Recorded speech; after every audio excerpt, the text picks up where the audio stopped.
Depuis 1 an, la pandémie mondiale a eu un impact majeur sur l'économie et l'ensemble de la population. Toutefois, elle a affecté plus durement les personnes âgées, les femmes, les minorités et les personnes à faible revenu. Cette crise nous invite à repenser nos choix de société en matière de santé, d'éducation et d'environnement. Que ce soit la situation dans nos hôpitaux, dans nos écoles, dans nos centres de personnes âgées, le constat est le même. Notre système n'était pas prêt à faire face à un tel choc. Cette crise a mis en évidence plusieurs lacunes de nos institutions. Aujourd'hui, nous sommes à un moment charnière. Une crise est une occasion de changement. Nous avons l'occasion de revoir nos politiques sous un nouveau regard. C'est le moment de faire mieux.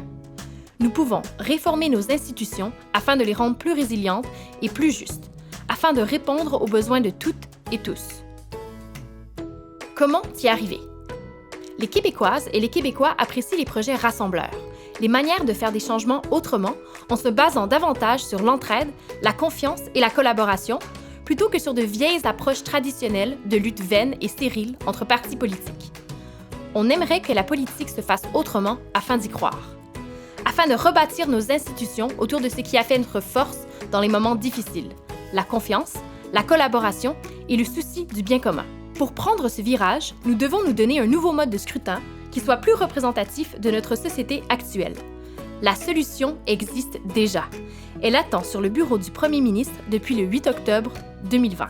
C'est à cette date qu'a été adopté à l'Assemblée nationale le principe du projet de loi 39.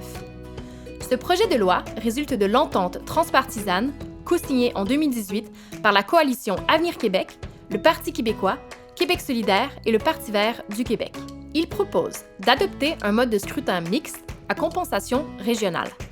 Il s'agit d'un système électoral qui représente mieux la volonté populaire exprimée lors des élections.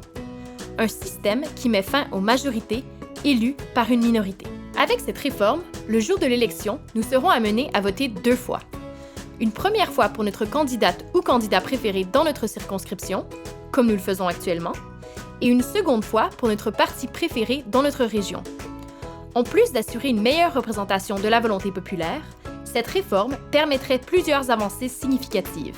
Elle se donne pour objectif de favoriser une meilleure représentation des femmes, des minorités et des jeunes à l'Assemblée nationale.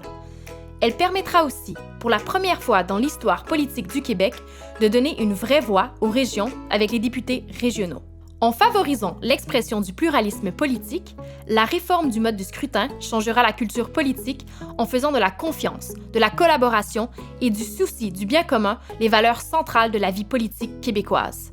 Pour que nous sortions de la pandémie avec une démocratie plus juste, la réforme électorale, c'est maintenant.